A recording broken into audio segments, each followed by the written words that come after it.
Welcome to A Corporate Time with Tom and Dan. I'm Tom. I am Dan. Samantha, our producer here, wearing a beanie. Is it beanie time? It's beanie time when you don't want to do anything with your hair, you know? Yeah, but your hair looks cool. It's pink, so it's like, I think you get a pass because you have cool hair. It's only those of us that have normo hair, I feel like we have to brush it. Because it's just normal and weird. Yeah. I feel like if you did nothing, at least it's like it lays down. Like mine, I have to put the thing and the I got a pompadour. brush. And now I'm in a weird, awkward phase where I've got my sides Beanie it up. I'm getting poofier sides on my hair, and I had to skip a haircut because we've been doing stuff, and I shaved, so I have to comb my hair. If I wear a hat now, I look like a kid who's asking for his special wish is to meet Mike from Mike's weather page, zoom into my hospital room and then cheer me up. You know, like that's what I look like. Yeah, I look very effeminate in a beanie, and I cannot pull Really? it off. Yeah. Before You're the going to have to try one on before the end of the day. Hey, before the end of the day, will you wear a beanie for us? Yeah, I will, but you'll see. Do you look like a greenhorn lesbian yeah. on the boat? The only other time I'm pictured wearing a beanie is when I proposed to my wife. And she was wearing a beanie, too. It was on the camping trip. It was freezing. And it looked like... I don't feel like people can look bad in beanies. Yeah, Tom and his wife look like lesbian Alaska cruise. Yeah. It's just I look like a woman. Well, you look like your wife. And especially when you put beanies on and you take the hair out of play, then I'm like, where's Tom? Like, I don't know. So a lot of people don't... I don't even know if our guest knows that you and your wife are not biologically identical twins, but you look like identical twins. It's just... boring old white people look alike. They do. And they also, when they get rained on, tie into our guests, they start to smell like onions. Ladies and gentlemen, it's our good friend, Mike from Mike's Weather Page. What's going on, man? So I smell like an onion? I got rained on last night. I guess I smell like an onion. All white people smell like onions when they get rained on. I had a black friend that told me that. 100% true. I've tested it. Let's give you a little bit of this.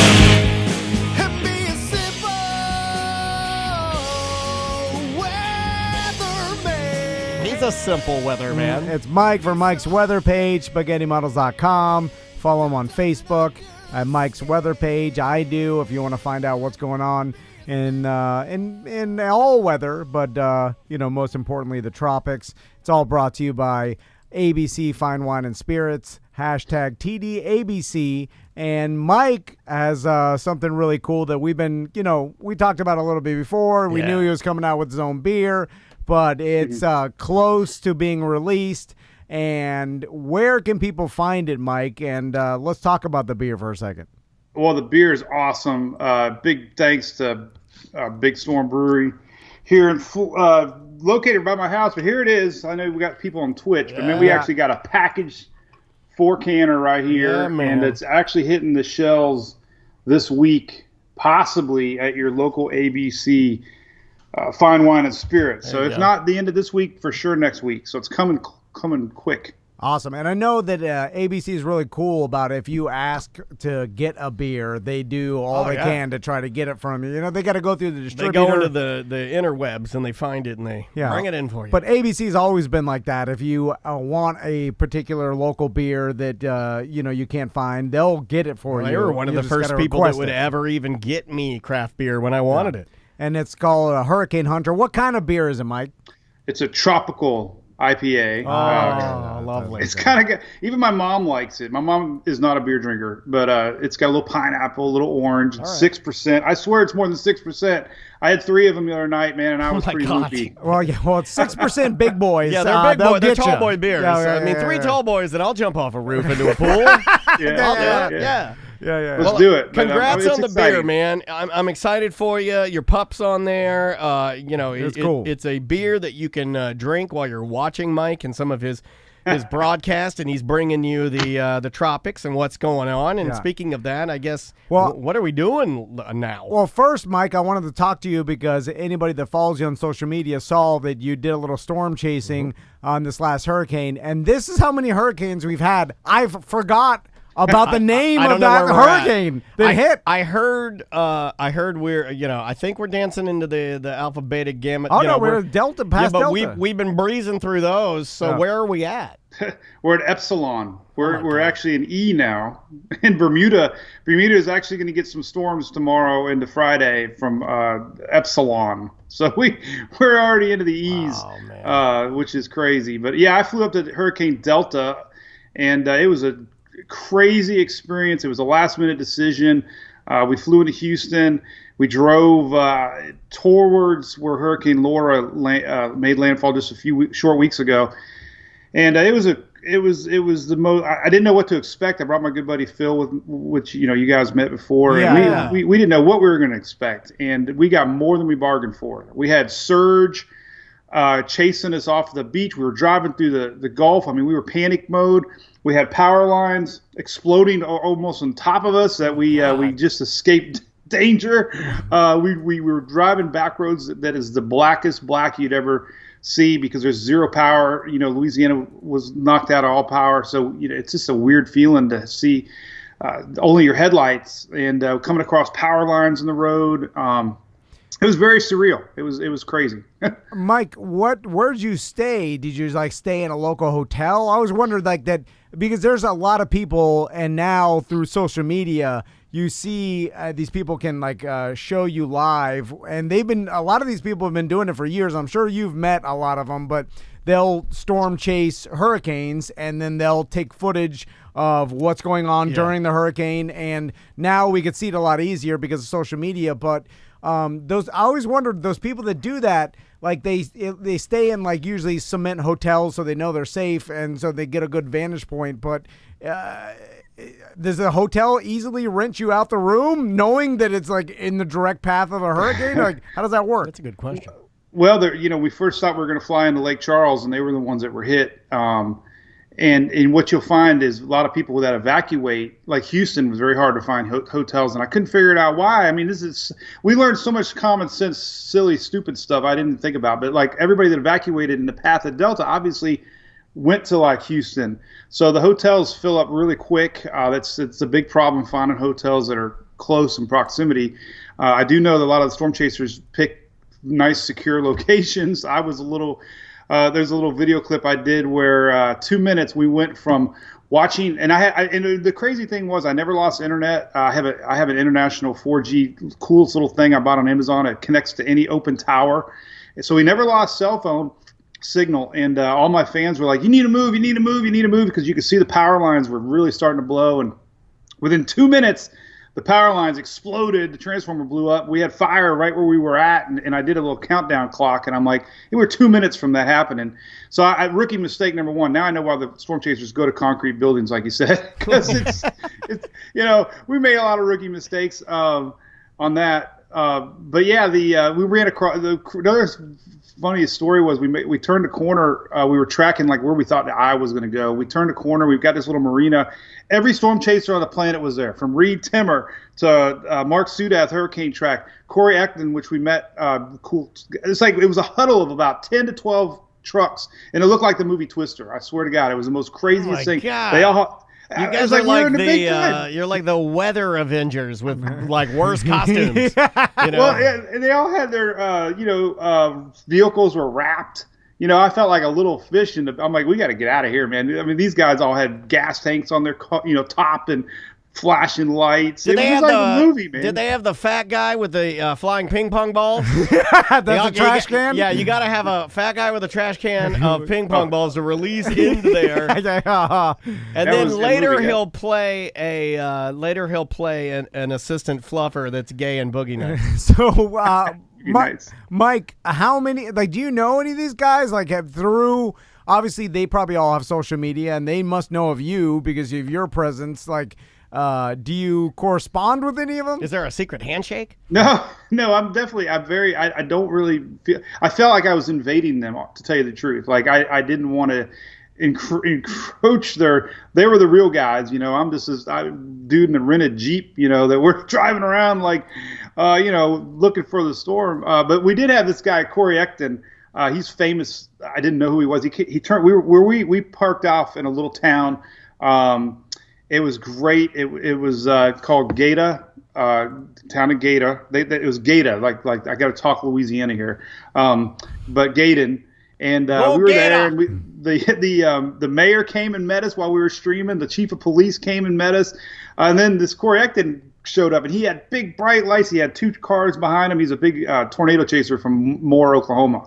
So I talked to him for an hour. His fans were watching us mingle, and that was really neat. It was like it looked like a scene from Twister, where the storm chaser showed up, but he had 2 cars behind him. It was a convoy, and I was like, wow, this is like weird. Like, I was in the middle of it. It's cool though. You're like meeting and ticking some boxes of probably things you've wanted to do in the past. So that's neat. Well, let's talk about in the storm chasing world. Are those guys funded by someone? Are they self-funded? Like, are they social media guys that make their living that way? Are they funded by some sort of science or grant that way? Like, how does that work? I think it's a multiple. A lot of them now have like Facebook supporters. A lot of them donations. A lot of them submit photos and video to major networks. A friend of mine, Brandon Clement from Weather Chasing, he's the first one on the scene with drone footage. And Bahamas, he was the first one after Dorian with helicopter footage. So a lot of these guys are the first media that hits these storms. And what I found was valuable for us, we had a company called Lodging Solutions that actually helped fund our trip, and they're the ones that show up after a storm and set up these mobile tents, and they're the ones that supply housing to the linemen and the first responders. And there's a whole world outside of storm chasing I didn't know existed with these companies that come in after. And 5,000 linemen showed up after Laura, and where do these poor guys go? And so you have companies like this that set up and set up portable housing and laundry and food, and the operations were just incredible. So I was really pleased how we were able to bring that side of the storm to the live media world. And the other thing that I noticed was living the storm, driving around different areas. Next time we do this, we're going to have a map tracker, because so many people were tuned in that actually lived on the streets that we were driving, and they were getting firsthand looks, that the media is not going to show for days. So that was a valuable, asset I can bring to the community post storm, right as it's happening. And the craziest thing, you asked where I stayed. So we couldn't find a hotel anywhere, and we're driving back at 2 a.m. We found a Motel 6. Haven't stayed in one of them in years. Probably not will again. I mean, that's the. Did not know they still existed. Correct me if I'm wrong, but that's the we'll leave the light on for you folks, right? Sure we left our light on and my socks. Yeah. So anyway, it was cash only. Well, when we were leaving, we bought all this storm chaser stuff that we couldn't bring home. I brought, all my fans were like, make sure you get tire repair kits, patch kits, and I did. I bought a compressor. So I was piling up all this stuff, and I'm like, we were going to put free on it. Well, this guy in a brand new Chevy truck was parked next to me. I'm like, hey, man, you got a cool truck. I drive a Chevy. How about I give you all this free stuff? His wife comes out of the car, and she goes, oh, my God, you're Mike from Mike's Weather Page. We were watching you last night. They evacuated, and we're staying at the Motel 6 and that was just a weird, surreal moment that they were watching my feed, living the hurricane that they evacuated from, and they felt kind of good to know that they weren't in the dark. Yeah, and you're there, sure. Yeah. We're living a bizarre world, Mike, where like the people now are following you instead of like the mainstream media or like the mainstream news that you normally look at. So you're like, and then you're staying at the same hotel they are. Just by design, it's easier to relate to, right? And you're broadcasting through your own cell phone. You know what I'm saying? Like, you're not wearing a tie or like the old news raincoat, standing next to the floppy so like my point stop is sign. Immediately this lady and her husband can feel better because they're like, oh, it's Mike. Like that's And you that's cool. You're also reporting the reality of like, hey, this is what's happening. It's like, all right, here's the floppy stop sign. Yeah, well, we know from talking to Mike for many, many months that he isn't into the fear aspect of storms. It's like, all right, there's wind on a stop sign, and well, I did feel bad, honestly. So we were in the eye, and we literally had 90-mile-an-hour winds, and I was out there I was actually enjoying it. I'm filming it, but I thought of that. I'm like, maybe I should be like more crazy, like, oh my God. No, and I couldn't do it. I'm like, that's not me. But I actually had people online that were thankful that wasn't me, because that's just not me. So I didn't, like I said, I didn't know what we were going to experience. I loved the live aspect because it was kind of like me and Phil talking like you guys talk. It was almost like a reality show. We really enjoyed it. That's neat, man. I felt like. Did you have any like pipe dreams? Because this is what usually happens with me, where I start thinking about it, and I'm like, okay, well, if this continues, I want to have an RV. I want to have satellites on it. I want to have a mobile workstation. The Twister tank truck. And the last thing I buy is the fat guy with the trash can and the ping pong ball. All of that. Do you think about that and think maybe that's that's your end game? Yeah. Every single ad on my phone right now is a Jeep. Yeah. Because they know I'm searching. So we rented a Jeep, and Weather Channel actually shared a lot of our videos. It was so cool. I was posting on Twitter, and Weather Channel showed 3 or 4 of the videos that I shot. Awesome. And they used them in their opening scenes, and they credited Mike's weather page. It was so cool. And everybody knew we were driving in a Jeep. And so, I think, I do a lot of storm chasing here in Florida. I love to chase squall lines. And so, I want an older Jeep, and ironically, my daughter's turning 15. She wants a Jeep too, so it's kind of a cool little thing. I told her, as long as you don't mind me stealing it a few times a year.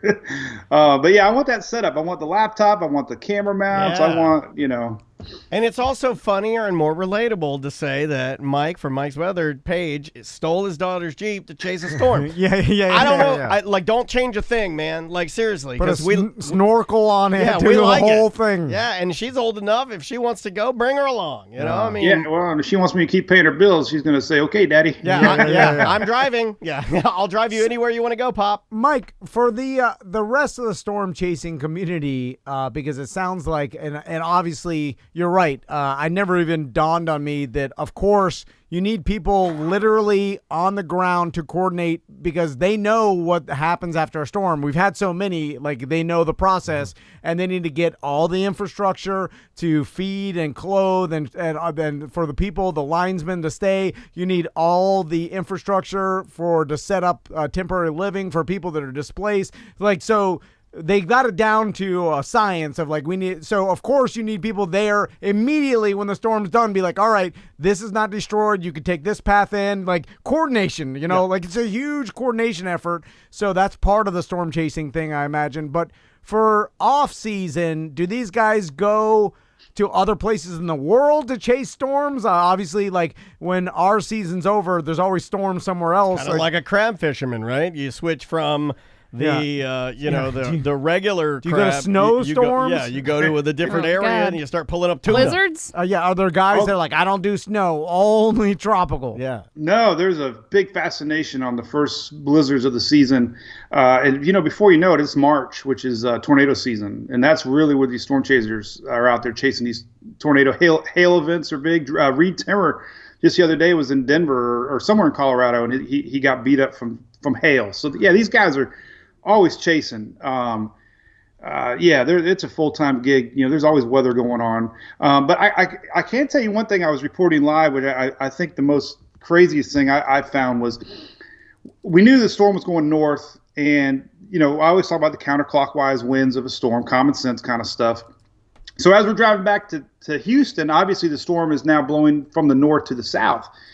And I don't know if you saw any of the footage, but there was a dozen semis that we counted that were blown over, and 2 of them were on a bridge, nose to tail, and it happened right 30 minutes before we got there. Lights are still on, windshield wipers are still going on, and we ran across 2 or 3 of those big ass green, interstate signs on the interstate, on the lane, trees on the road, Interstate 10, and it's. So for the life of me, I'm thinking, first off, why didn't they close the bridge, going into Houston? Because there was literally 4 trucks flipped over on that one bridge. I drove right by them and filmed it. And all these street signs are on the slow lane on the interstate along with trees. So if somebody didn't know what was going on with the weather, you'd be driving along in the middle of the night and hit one of these green signs in the middle of the road. I mean, it'd tear some crap up. These things are huge steel signs. I was really fascinated, that when the storm passed, Now the winds are shifting from the north to the south. Obviously, I-10's going west, so the winds are coming from the north, and all this damage is now blown from the north to the south. That I just wondered, like, why were obviously not dishing truck drivers, but I wonder if they even knew about the hurricane, because again, we counted 12 trucks on their side. So there's a lot of education, I think, as the storm made landfall, people were on the interstate that probably shouldn't have been. Right. So it makes you wonder that people still need to be educated. They're not getting the news because they shouldn't have been on the road. And what's protocol for that too? Is it the company pressuring him to get the load there, or is it him doing it on his own? Yeah. Or something like everything. Yeah. It's like, I don't want to take the hit because I can be late, but I'm gonna lose out on $2,500. I'll just go. I'll flip over. Yeah. Oh, there's my Yeah. I mean, it was the craziest thing. And you imagine if you were driving on the inside, passing when that happened. I mean, that. Well, I wouldn't be that bad. I'm all methed up watching Pornhub. What do I care, Mike? Also, you must be freaking I'm so out. relaxed. You're a truck driver, and you see one flipped over, you're like, oh no, this is bad. Well, then you just stop, right? Or you try to pull up next to the mountain. No, you try to make it through. No, maybe. not me. I pull over the side of the road. You just take it. I wonder if you're more or less likely to be blown over on the side if you're moving straight or if you stay still. I don't know, but it must be you're freaking out. Park towards the wind, find an exit. And that's where the weather savviness in me, all my weather maps on my site, I'd be the geek that would be looking at the wind direction. And I'd park into the wind, because obviously the wind was coming straight from the north and they're going west. So they got, No, it was just like a water. If there's waves coming, you want to go into the waves. Well, you want to turn sideways. You and I'd be doing this on a flatbed truck with all of our merch on the back uncovered, going right through it. We're like, oh no, the Tom and Den sales. We shouldn't have left them up. Oh my God. We left them up for advertising. Everything's ruined. So, all right, Mike. Well, so now we're getting close to Halloween. I know you said that hurricane season doesn't technically end till like the mid-November or something. But I don't think those rules apply anymore. And we're seeing tropical problems now. But how does Florida look? What would be your estimate as far as are we done with worrying about it or what? No, I wouldn't worry. Worry is not a good word for sure. I think we're just aware that the season doesn't end until November. There are a few official maps showing Western Caribbean towards the end of the month could spawn a little something. It's not unheard of to have a late season system come up from the Caribbean and cross across the state. So usually this time of year, anything in the Atlantic is going to recur because the cold fronts are coming down. Anything we got to watch is in the Western Caribbean, and they typically get picked up and curved northeast. So, the Florida Peninsula should always be watching. But these cold fronts are your friend usually. They bring sheer upper-level winds, and they start cooling the water off, too. Our first real cold front looks like it's coming right around Halloween. Could push through the Florida Peninsula Halloween morning, leaving a cool Halloween night. So once we start getting these cold fronts come in and the water starts cooling off fast, the season's almost over. So I'd say to keep a close eye, toward the end of the month, and then you can start worrying about next year. I was going to ask you about that, Mike, because we all Floridians, we look forward to just that first day you could open your windows up, and it's like, it's nice. We're inching closer. I can tell in the morning. It's getting cooler, but Halloween night, you say that we actually may get an actual cold front. In the 50s. Oh my! Anybody listening out of the States probably laughing, but I always joke online. I'm like, I'm getting wood. Firewood. There it is. Don't talk about it. You know what? That one will never die, Mike. You keep chopping. I'll keep the camera right where it's at. Yes, sir. Yes, sir. I'm not going to show you my firewood. But I love fire pits. I'm just telling you. I love nothing like drinking Hurricane Hunter around a fire pit. Exactly. Imagine telling someone from Alaska, like, we put a fire pit at 50 degrees. You're like, what? That's summer. There's 50. That's only for cooking to them. What is it warming? 50. My house is set to 50. You know what I'm saying? But to us, it's like, they put our hands fire. We get to start a fire and not be like, oh my God. I mean, when he said that, the first thought was, ooh, and then I was like, that's freezing. It is. It's for us. All right, Mike. Yep. So again, in the next couple weeks or next week or so, you should start seeing some Hurricane Hunter beer. I'm going to start looking forward to the end of this week. It's already been packaged. And they took me down there at a big storm. It was so cool watching the assembly line. The cans rolling down and pressurized. Those and canning lines are amazing, right? I couldn't believe it. So it's in a truck somewhere. Hopefully it's not sideways on Interstate 10. I know, that's what I thought of too. I'm like, no, don't say that. And I'm sure if I know, like Big Storm, they'll have it available at the brewery. Oh, heck yeah. They're a great brewery. Yeah. Apparently it's going to be most all ABCs. And man, it's going to be cool. And I'm glad it's them too, because that's one of the first local craft beers I ever had, was that particular brewery. And here's the thing for all of our listeners. Here's a way to help me and Daniel and Mike all together. This helps us. This is like a partnership. Go to ABC, get some Hurricane Hunter beer, and then take a picture of yourself, and then hashtag Mike and also hashtag TDABC. Yeah, that helps us, Mike and ABC. Yeah. And I made a Facebook page where we actually got a Google tracker map. And we're doing fan-submitted photos around the state or wherever you are. So we're having fans submit a picture drinking the beer, and then we're going to have them on a map, a Facebook map with your face where they drank the beer at. So we're trying to make it fun, like, take a picture, and we'll see what kind of crazy pictures come out of it. Yeah. No, it's great. Yeah. It's better than my show us your wood competition. I was thinking. I just crossed that out. Yeah, I still looked over. Tom just put a line through it. All right, fine. Like, don't show the wood. 2021 next year. Yeah, we'll leave that to 2021. All right, Mike. It was great talking to you. I really appreciate it.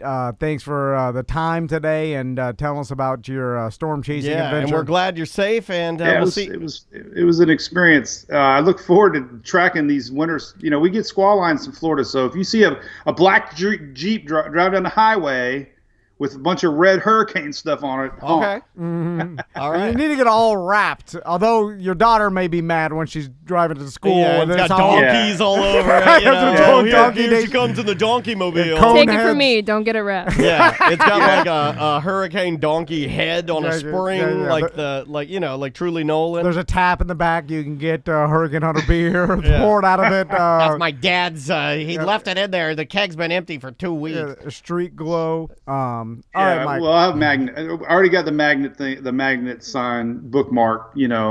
Oh, yeah. Throw those on the side, and off you go. Well, brother, we'll talk to you in about a month or so. Man. Okay. Be good, guys. Thanks for having me. All right, man. Take it easy, Mike. Be good. See you. Mike's a good guy. I love that guy, and I want to find that beer.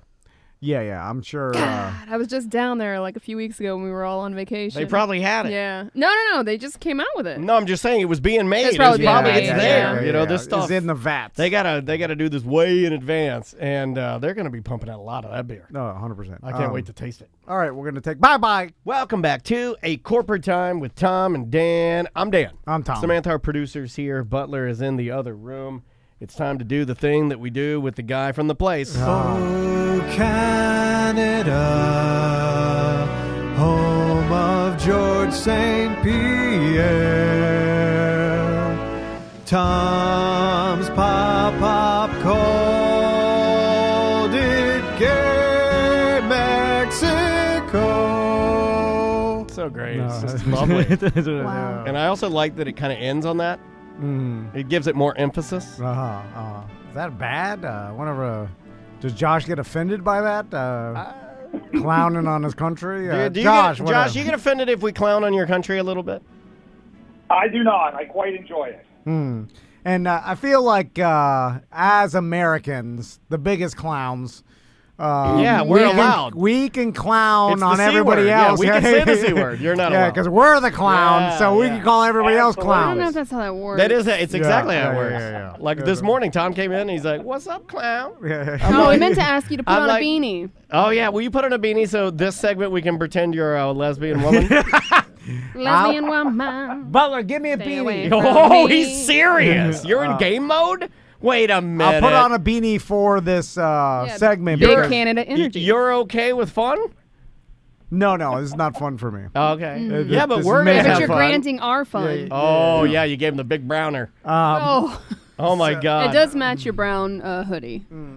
So watch when I put He's gonna on mash Oh, down my the God. pompadour. Ready? Get ready. Transformed into Transformation. Here he goes. Oh, my God.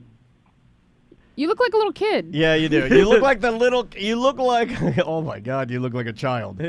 Yeah, not so much a lesbian. No, more like a boyish You cherub. look like the bully in the Christmas story. The bad kid. When I had a fatter face, I looked more like a woman for whatever Right reason. now, you just kind of look like some Swedish boat kid. And I'm your dad, and I'm like, tie the rope up. Y'all go ahead, y'all. Throw the rope up. I don't know why I look Time the boat. younger when I hide the top of my hair. I guess it's this big thing. It looks like a child's beanie, and then my head looks small. So Yeah, you look absolutely disgustingly horrible. Like, you look terrible. I'm leaving the beanie on for today's All segment. You're gonna right. get hot. Nice. How you doing, Josh? Good. I'll start with a plug real quick, guys. The Canadian Josh segment is brought to you by JC Voiceover. If you need a voiceover guy, go to jcvoiceover.com. JC Voiceover, definitely not as good as Dan Stone, but not bad. jcvoiceover.com. Special pricing for Tom and Dan and Semantics. Oh, I love Yeah. that. Boom. Plug. I'm but it's not JC bad. Voiceover. Is it Jesus Christ Voiceover? Is that what it stands for? It's That's me. Canadian Josh backwards. Oh, JC. Josh Canada. So, Josh, what do we got today? All right, guys, a couple of topics that are near and dear to everybody's hearts, both American and Canadian. We are going to talk about Canadian NFL players, and Canadian porn stars. Where to first? Oh, you gotta go. Let's end with porn stars, and yeah. let's ease into some Canadian football players. All right, are you guys aware of the existence of any Canadian NFL players? I guess I'll start there. Yes, I am. In fact, there's been one that had been in the news right before the NFL season started because he opted out of his contract on the NFL with the Chiefs and decided to stay in Canada and continue his doctor duties because he's the one and only football playing doctor that we have, and his last name is Tardif or some French BS like that. And and what an idiot. Go play football. You don't have to be a doctor. There's lots of doctors. How often do you get a chance to be in the NFL, right? Well, I did. Oh, wait a minute. You took your beanie off. I can't hear. Hold on. He right. took his beanie off. I So couldn't- thick you can't. I can only hear it. Punish. I was trying Whip to- his balls. Listen through the beanie. It was throwing me off. I only have one ear. By the way, that douche morning radio show guy, he did the same thing, and Crystal clowned on me. She's like, "Look at that douchebag has one ear too." One ear headphone. Anyway, Seeing a so pattern here. I did mention It when works better when you use both. because on paper, what he did sounds very honorable and heroic. The fact that he decided Very noble. that he was going to stay and Fight the good fight. fight the good fight in Canada and treat his patients. I believe he was inside an adult care facility, like a retirement home type Right. of thing. And Well, that's so, rough.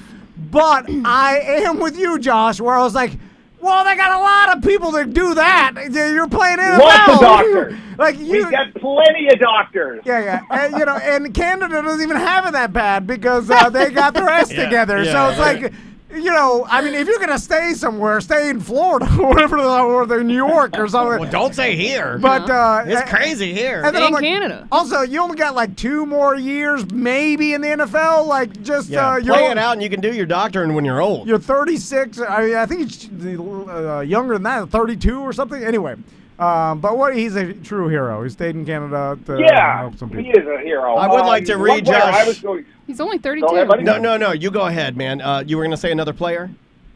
Yeah, so the one guy, the doctor guy, that's not who I was going to talk about. You guys are familiar with Chase Claypool of the Steelers? Yep. Yeah. Yeah, that guy has been lighting it up this year. Man, I wish I had him on my fantasy team. So Chase is he's from Abbotsford, British Columbia, and he made it into the NFL. And the story was kind of cool the way he got in. It was kind of a happenstance thing where he was playing high school football, and then his a family friend was just basically videotaping him a lot, going to all his games, and she basically would put together compilation videos of like just these crazy kickoff returns and a lot of his plays.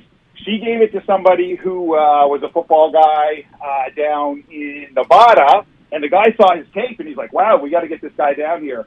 he got him down there. He got his YouTube videos circulating around, and then from there he was picked up. Somebody saw him, and next thing you know, he is off to Notre Dame, and then off to the Pittsburgh Steelers. And he's just, and he set a record too. I think in the first game he scored four touchdowns in one game. So he is basically our Lord and Savior of NFL football players right now. However, there is 11 other active NFL football players right now from Canada. So not a lot. That's not a lot. It isn't, but it makes sense that it isn't, because we've talked about this before with Josh, that Canadian football won't get their S together and just assimilate to American football, and they got to make it their own little complicated. Make it wider, put the field goal. There's all the different 3 downs. Well, is it harder? No, it's just goofier. It's just different rules. It's more wide open. But goofier would mean that it's just something you're not used to, right? Yes, but so that's not goofier. Like, I want to know which one is more difficult. It's the same. Goofier would be having a dunk tank at the end of the after a touchdown. You got to dunk a football player. Like goofier would be. That would be fun. Canada created American football. Canada, what? Yeah. What do you mean? I hope this is a long con. I have no idea, so I'm going to go along with it. United States Americans learned the game from Canadians. I like that. They actually changed the rules. Yes, but so we made the goofy rules. Well, we perfected it. But we get just like Seth said. We bastardized That's why I brought you in. We bastardized it like the English language. But it's not. We made everything the best. We made everything But what's harder? It goes back to what's harder, because that to me would be the better game. Well, there's 3 downs in Canada. That seems harder than having an extra one. The stupid field goal post is in the middle, like an old school. The middle of the end zone, yeah. I think that's probably we stole that from. That just seems dangerous. But here's the thing: we then made the game what it is today, which is obviously the winner of popularity. It's like it's the most popular. We win. So then Canada just 100%. be like, all right, because you're screwing your own players, because now it's harder for them to go right to Maybe American they don't want football. to. Right. Of course they do. It's all about money. They can't make any money in Canada. This is welcome back to every assumption in one segment. Josh is Canadian. He agrees with me. Okay, I agree. Since 2 people agree on it, it's settled. And then Seth, I brought him in here. But I don't know anything about football. He doesn't count. All right, there you go. Yeah. So, there's some other Canadian football players. Is Claypool right now the most successful? He's got to be, right? Yeah, he's basically the talk of the town up here right now as far as NFL goes. And you were talking about the Canadian Football League, Tom. Like, as far as viewership goes, obviously NFL football absolutely smokes Canadian football for viewership. And I looked at a survey here from the Toronto Sun, and they're asking which 2 professional football leagues do you prefer, and this was asked to Canadians. 53% NFL, 31% CFL, 16% don't watch football. So by and far, NFL is the go-to. And the thing here is, whose team do you pick? That's what I was going to ask. As a Canadian, how do you pick a team in the United States to root for? Yeah, that's what I was going to. Yeah, that's exactly what I was going to talk about. So I'm a New England Patriots fan, and I kind of just base that on geography. So I live in Nova Scotia. New England is the closest team from me. Boston is about a 13-hour drive from where I live. So a lot of people on the East Coast of Canada are New England fans. Now, out here on the West Coast where I work, tons of Seattle fans. So just from what I see, it seems to be geography. Kind of like the closest NFL team to you is who you pick. That's what I go with. I'm really surprised we haven't done the model like MLS has done and just added a, like CFL, you can go be your thing. Why don't we just add a big Montreal team, a good Quebec team, and add it in, and then give Canada something to root for? I know they've kicked it around with world leagues and going to Europe and all this kind of garbage. Baseball, it makes more sense to go to Canada. Baseball, MLS. Works for MLS. It works for every other professional team. When you have to change the actual name, National Football League. Nah, you leave it alone, because like MLS, Major League Soccer, I mean, it doesn't mean anything, and they got 2 teams in Canada. And Major League Baseball. That would be IFL. I like that that Cascadia Cup. Yeah, international. But NBA does it, and Yeah, they didn't change nothing. So They got other team. They got teams from other nations. No, Yeah, you just leave Canada. it. You just leave. Look, it's the National Football Toronto League. It's in Raptors. North America. That's true. You know, you just say it's an American Football League, and we just happen to have a Canada team, North The America. Raptors won the championship last year, right? In Don't the know. NBA, I believe so. And then Ask Chungus. That's the rules that should change. Yeah, I'm with them on. It's like Canada's a nation too. We're all nations. All right, you're in. But I think it has to do with the damn Canadian Football League, and so they don't want there's some they're I've stubborn. never seen you this mad with another league before. Only time I've ever seen you this No, mad. Tom, I got to correct you there. It's not pushback from the CFL. The pushback actually came from the last time they were looking at putting an NFL team in Canada. They were looking at Toronto, but the league kiboshed it right off the bat because of its proximity to Buffalo. That's why that idea of putting an NFL team in Toronto, because it's just across the lake, right? Gotcha. So I don't know if there's like a So non-compete what? thing or a certain geography thing. Different citizens. got My the- God. I mean, I still We think got that's the Dolphins cool. in Tampa Bay and Jacksonville. You can literally drive to 3 stadiums I mean, in a the day. Giants and the Jets. I mean, go to England and look. And In Buffalo. London, there's like 150 teams. Oh, Like every, for every, soccer. every neighborhood has a Yeah, team. like Yeah. in soccer, you go to London and it's like every borough has its own, place you go and watch your team. Yeah. Well, that's interesting, man. Very, very cool. And also, by the way, you Canadians shouldn't get an opportunity to choose the team you like. We should. How dare you, sir? We should give you the team with the least amount of fans because they need the most help, and we give you the Jets. And all Canadians are stuck with rooting for the Jets because everybody hates them, even people in New York at this point. Yeah, even Tony Palmiotti, Most I of think, my is Jet done with them. I only know 2 people that love the Jets. One is Tony. The other is Bull, formerly of, I guess, WJRR and the Buckethead Show, and they both dislike the Jets. Yeah. But they're Tom, do Jets you think that the best team in the CFL right now, or let's go CFL All-Star team versus the New York Jets, who wins? Jets. Because here's the thing: it's the old argument: best college team against the worst NFL team. Right. The NFL team blows the doors. Old man Gore would be running over your Canadian football snowflakes because I watched Canadian football to bet on it when we didn't have anything. They're bigger guys. And no one could catch balls at all. Like I saw 3 drop passes that were open. I was like, these guys can't even catch this. Is a hunk of an S. Third down is it? What? And then I was like, why is the field weird? I hated every minute of it. I was like, this stinks. And your players stink. Sorry, Josh. That's good. It's all good. But even Josh, I'm really sorry about the amount of anger today. I think it's because he took the beanie off. Yeah, I think it was. And It's containing and the I anger. wanted to read from the chat room. There are a couple people in the chat room that just wanted to say. This is from the Ghost of Manute Bull. It says, I just turned around for a second. The beanie's already off despite the promise to keep it on during the whole segment. I'm very disappointed. Oh, Manute. Josh, Proving that he's even in only a thing that would have lasted 20 minutes. Liar. No fun. Yeah. 2 minutes. Liar. So, Josh, we went too much on yelling about Canadian football, so we got to go. But what's your last story real quick? Real quick, it's the Canadian porn industry. Did you guys know that Brazzers is a Canadian porn company based in Montreal, Quebec? I did not. That's something they do better than Yeah, us do. and we all learned stuff through the segment. I learned that today, too.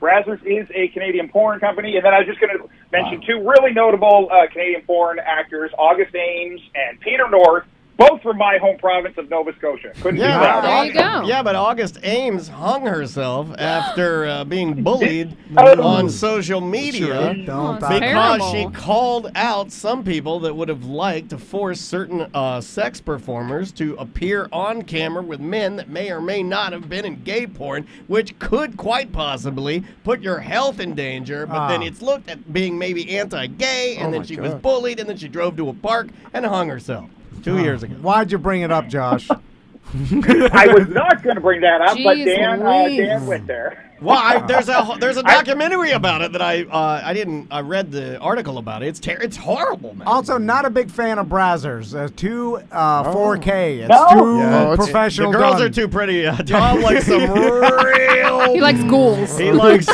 yeah. He's into ghoul porn. He goes to ghoulers. Are you familiar with the series? I believe it's shot out of Tampa or Palm Bay called Dixie Trailer Park. What? I like myself a good Dixie Trailer Park. You know what? Bareback Productions out of Titusville. By far. Bareback Productions. It's always got the one girl that's muscles and then the one guy who looks like Mike from Mike's Weather Page. If you got a bunch of Sunoco's in your town, your porn's for me. It's good. And you know what's funny about this porn, Josh, is that it's always a dad and a stepdaughter, and he's teaching her some WWE wrestling moves. And next thing you know, it falls out, and it's a whole don't tell mom scenario. And I just don't think it's very believable. All right, Canadian Josh, what's your website so people can contact you and find out about your voiceover work? jcvoiceover.com. And hi, Seth. I love you. Big fan, buddy. Just wanted to say that. Never had a chance to talk to you. I appreciate that. Thank you. Seth is going to start doing some ACTs with us. And That's awesome. And dressing up as... Sam's the most excited.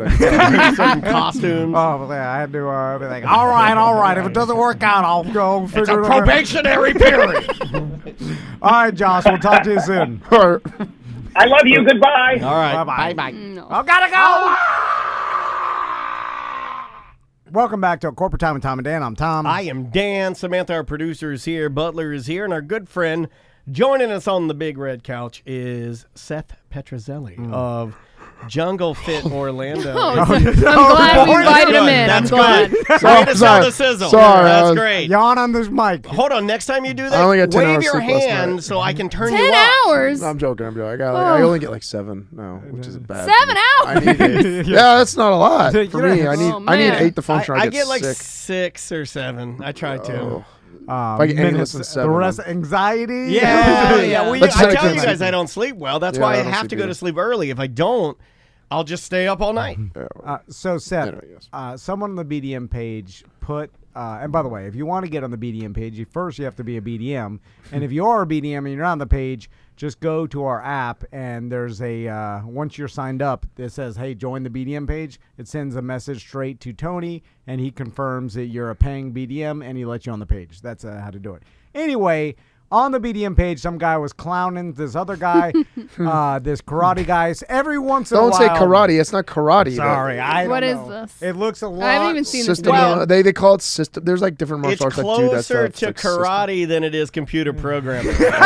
Yes, if you go that way, but It's in the Venn diagram of I karate. mean, he is sitting just like you in a podcast chair. It looks like. Yeah, So it might be close. and It might be a good. like me. Okay, I'm sorry. So it I might be a said fit- karate. I forgot. No, like you He's are sensitive insulting about him. it. Now he's attacking me. I know. And he said I look like this big fat dog. He's a little taller, but yeah. So, You mother. Get a tracksuit, Dan. I have one. I just can't wear it until I lose some weight. No, So- I'm kidding. No, it would be I perfect. don't have one. this I is, wear the hell out of it though. Yeah, I bet it's I comfortable. mean, you have to hem it. this has been a theme of our show for a while, where me and Daniel get extreme We're joy obsessed with these. out of watching a guy pretend to have energy and seemingly it looks It only fake. happens in martial arts. Yeah, and that's It's true. And we've talked about it. There was that one famous case where there was this old man doing this, where he would, all his students would attack him, and he without. But he looked like a stereotype. He looked like a Mr. Miyagi. He looked like he owned a Mogwai. He looked like a Chinese fry cook. Like he had the stereotype looking. He looked like Shang Tsung from Mortal Kombat. Yeah, and then all his students were running at him, and then with ease, with one little finger, he was throwing Flipping them them and around. They were obviously jumping around, and it was the most fake thing you've ever seen. Some actual loved it. MMA fighter, a local guy around town, challenged him to a fight, which the Yeah, he's old man famous. took. It's Zhu is his first name. I don't remember his last name, but he's famous in China for calling out Tai Chi, Kung Fu experts and whipping them. So, Oh, really? That's his thing. He's like hated in China. Like I'm talking like he gets death threats in China daily. So he's like the amazing Randy of fake martial arts guys. Martial arts. Okay, now we're on to something. This is good. Yes, Amazing I Randy like goes this. around and he busts skeptic or guys that say they can use telekinesis to bend spoons and stuff. Oh no, I know Amazing. Yeah, I he know goes- Randy, yeah, old skinny. You're a big guy. fan. I I'm know you're a skeptic too. yeah, He I'm a goes skeptic. around. He makes these guys out to be fools, which is great. So the fact that guy, the old man, even took the fight means he was so delusional about what. Like I'm coining this term, delusional narcissist or delusional confidence. We were talking about this last night. But so delusional that he actually thought, and then the guy punched him so hard on the face. I mean, obviously, and then he dropped him one shot. Couldn't even do anything. It right? wasn't even a hard shot either. It wasn't like he hit the guy intending to kill him. Yeah. He just hit him once. Well, because the problem with these guys is they've trained like this forever, and they've never experienced what it's like to be trained for real and get hit Getting a couple hit times. hurts. And no, it stinks. So Seth, let's play the video, and this looks like another one of these goofballs that claims to have some sort of like I like energy. this one, It looks like my Uncle Joe, to be honest. Yeah, it's a fat old guy sitting in a chair with a tracksuit on. I like this one. And This one's good. It is and good. he's doing the same thing they always do, which is his students run after him, and he, with just a flick of the wrist, throws them on the mat, and they're obviously jumping and doing this on purpose. Okay. To, You wanna see a little bit of let's this? watch it All right, because here we go. I got so many questions. So he just pushes the guy down with one hand, and then he's pretending to be, The guy's a good follower, though. He's not even- First of all, he hit him in the back and he touches his head. It's like Whoa! it's like I'm play fighting with my son. This is where he holds him from. This is where he holds him Yeah, from. And then he puts his fat leg on top of his head. Of course, that's gonna hold He's you not down. even moving. He touched him with his index finger. Yeah. Now he's just. But then watch, the old guy kind of gets off balance and he slides off the chair a little bit at one point because he's too fat to stay on it. Watch. What is this? Yes. Okay. And then he screams. Look how much in pain he is on the ground, though. Watch. He just keeps squirming like that because he's in pain. There he goes. He's sliding off. Oh, he's on a knee. Oh, he's on a knee. I also So, okay. Here's what I like about this so much. The first thing that I see that I love is the amount of that egotistical confidence that man has. He's looking around the room and he's like, "Do you see what I'm doing? Yeah. With my do you see? Smug. Is Very smug. everybody here looking and seeing what I'm doing with my big fat Italian finger? Are you So- watching? Here's my question to all of you, right? Because this is what drives me crazy at night. Insane. This is what is going to cause my early death. What do the people watching this believe that this guy has this power? Do they not see that it's fake? Do they believe in it? And does the guy believe in it? Because the guy who's faking it, No, he's a con man. okay, so he knows 100% it's fake. Why? The guy that's sitting in the chair, yes, he knows it's fake. But the guy that's getting Sometimes- it, making, that's No, getting no, the no, thing. I know what Tom's saying. Well- He's saying that sometimes there are Because that people old man that took the fight. If he knew it was a fake, he never took the Yeah, I fight. would've never taken because it. he knew he would have been killed. Yeah, like we almost enable these old men by continuing to fall down when they just wave their arms. Yeah. It's like what's the guy's name? The preacher guy from Orlando. there's lots of You preachers. know- Benny Hinn? Yes, it's that same thing. lay the hands on kind of a thing. Yeah. And everyone falls. I mean, It's the same exact thing, but it's just martial arts or whatever the hell this is supposed to yes, be. you're right. But sometimes those people are so delusional, they believe their own BS. I Of don't course. believe that. I didn't either, but until that one old man martial artist that did the same thing Yeah, as have this, you took the seen that real one? fight. I don't know. Okay, that one's kind of we- sad. I've watched it enough for it to be sad. In Which the one? beginning, I started howling with Well- laughter when the old man gets dropped by the guy. Oh, that, yeah. Yeah. But So it that- starts to get sad because I think Tom's onto something. I think you see that this old man's like, whoa, oh, yes, I don't have the power. It's almost like he thought Yes, that's he what had the power. I don't and, have the and then power. and then when the guy hit him, it was like, oh my God, everyone's been lying to me for 25 years. Yeah. Do you know it right? Is that what you're saying? Yes, because why I'm going would to try to find that one. Yeah, try and find that. That's if sad. that didn't happen, I would have been with Samantha 100% all the way. Of like these guys know it's a con.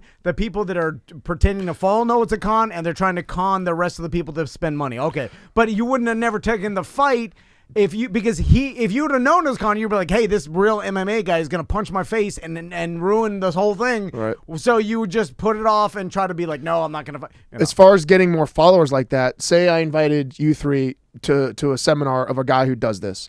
Let's say two of you in the crowd, this is ridiculous, this is BS, there's no way this is real. But But one of those are like, no way, is this really happening? Wow, this guy's awesome. And he joined, and that person has the mindset and is gullible enough to join that type of thing. So if they want a bunch of people to come watch. Half of them are going to say absolutely no way. Half of them might come and actually take it, where they would actually, do that for them and fall and stuff like that. So that's how. And you guys wouldn't say anything to them watching. You'd be too like, oh, let's not say anything. We're watching this. We know it's bullcrap. We'll just never come back.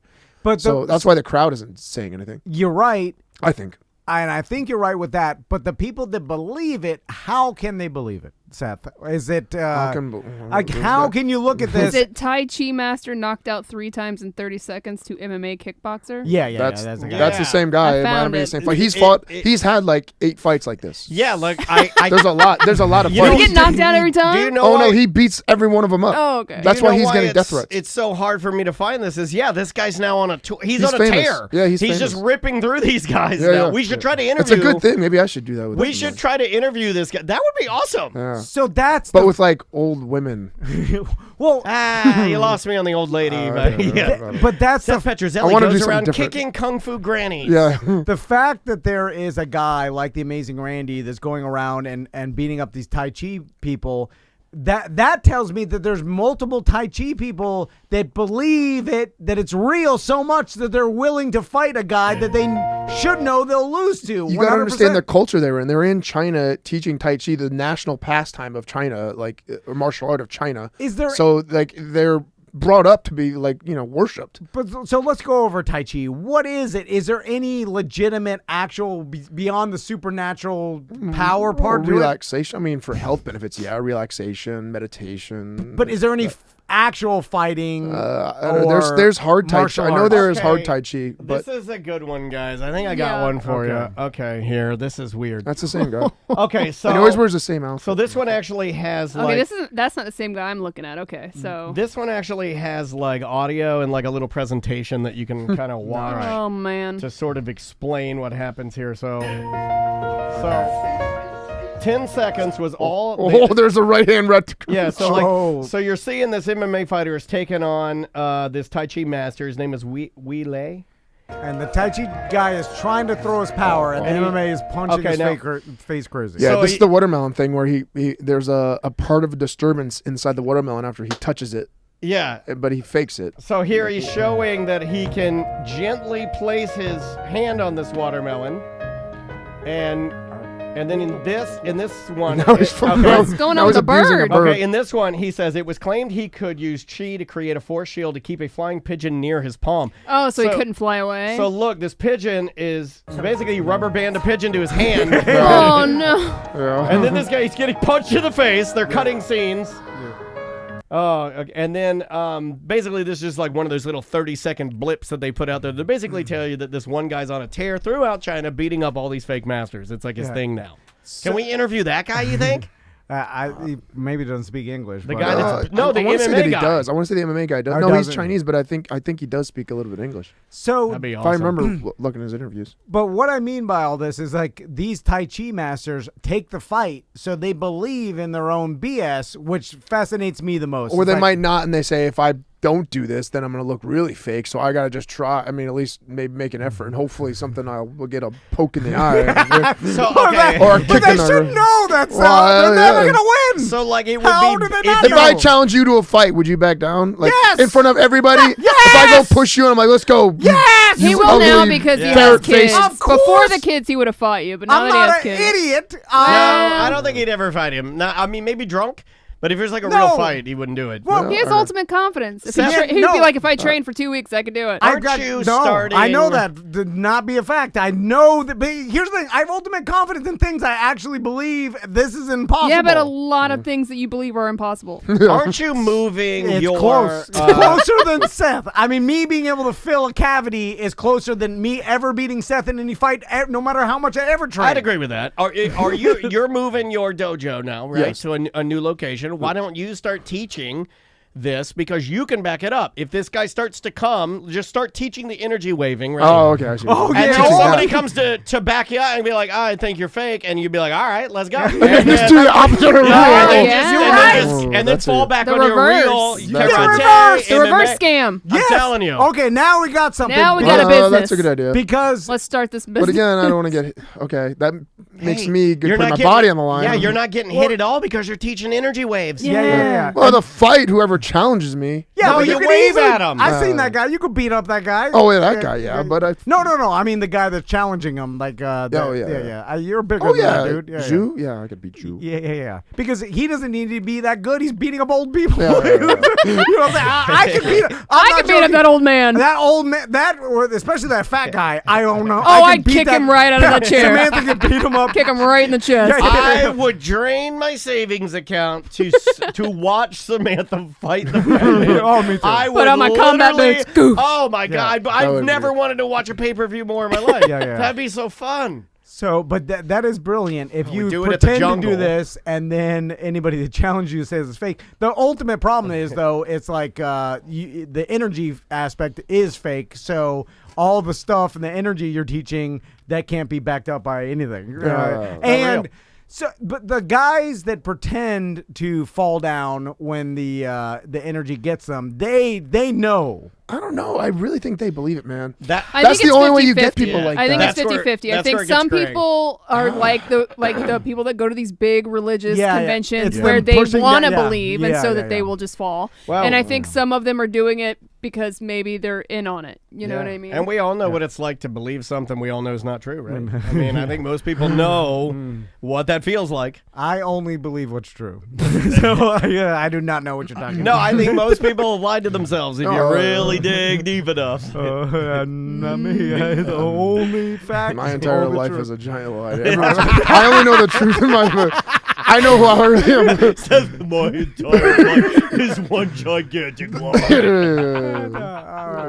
Bye. Welcome back to A Corporate Time with Tom and Dan. I'm Dan. I'm Tom. Sam is in the other room. Butler's here. And Seth Petrozelli is on the couch again, sitting in. Hello. So Seth, tell us about your karate challenge because I'm super excited about this because you now gave me something to look And forward why to. are you super excited? You want to know why? Because I started asking small talk questions that you hate. Yeah. To Seth, finding out a few things about our friend, and then he was talking to me as a friend, and you heard some things, and you're like, "You're doing what? I like you again." Did you see that? Yeah, I did. He got really excited. I was Yeah. like, now I'm back interested. And he's in like, "Oh, now karate's cool.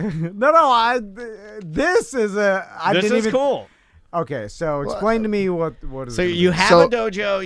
You're getting your new location. Getting a new location, yeah. Yeah. It should be done 2 months. Yes, karateoforlando.com. Where is the location again? 1212 Woodward Street. It's literally Mills 50. It's corner Mills 50. The old 7-Eleven that was right there, that's kind of, it went out. They're redoing it right now. Near the laundromat. Right behind the laundromat. Right there. Okay, that's a Right good there. spot. Oh, yeah, it's a dude. real You good can spot. walk Oh, to the yeah. jungle. No, I from can there. walk. Yeah, it's walkable to the jungle. I know That's what you're talking dope. about. That's- Literally, you could throw a stone and hit the jungle. Yeah, from yeah. Aren't you? Isn't that next to Ming's? To where? Ming's. Oh yeah, Bistro? I'm between. Oh, I'm dude. between Crepe Coffee and Ming's Bistro. I'm right there. That's where you get fat. That's my strip. You Oh, can get fat at Ming's because they got Yeah. all the pigs and the ducks hanging in the I window. haven't eaten there yet. I want to try. They Oh. close at 8:30, and my last class will be out at 8:15. So Do you it'll like be tough dim getting sum? there. When I could eat it, yeah, I love dim sum. Dude, it's carb That's crazy, good, but you really. mow it down. Yeah, Oh, they got good that's food there. really good. Anyway, So, I yeah. wonder if the Mills area is mad because that's stereotypical like the Asian district of Orlando. Some people call it Little Vietnam, Little Vietnam. And Little the- Saigon. and the owner of not only an MMA, gym and a karate dojo, American Pig. And Japanese imperialism, they don't like that either. So. Yeah. Well, I mean, The Japanese and Chinese. if you're have a being history. real within I the said Asian Asian community, district, there's a I don't lot know. of. They're not. Oh, no, exactly they're It'd be like at each other's throat. Venezuelan and Puerto Rican and Colombian. You put them No, all in a no, room, they're they're not going not- to get no. along. Oh you no, know? no, no, But no. Americans were like, oh, it's all. And all white people hate each other. I know because it's boring ass We white throw people. around the racist thing a lot with the Americans, but their other cultures are pretty damn racist. Oh, yeah. racism is everywhere. Yeah, it's it's all everywhere. over the It's- place. it's You just bad. gotta work on all of it. Yeah. So okay, you're opening this dojo, Yes. and is this actual like an old school? Oh, this thing? is old school, like 19th century, like when the dojos first opened. My grandmaster, actually, his name is Teruo Hayashi. He used to do that back when he first started Hash Dodo, which is our style. What's his name? I like his name. Tedero. Tedero. That's a cool name. Do you call him Ted? No. Solke is his name. That's his honorary title. So anyway, he used to go to all the dojos, and it's called Yoburi or Dojo Yoburi. Just meaning you go to the dojo, you challenge either instructor or the students to a fight, and your style against their style. Whoever's victorious, everyone starts learning your style. You take their students, type thing. So do you get to kick over all their trophies and smash their mirrors and crap in their their service sink? You just do upper decker in the toilet. I would rip down their taekwondo flag. I hate taekwondo. I'm karate man. I would do that. Yeah. All your Zubas is mine. Give me that.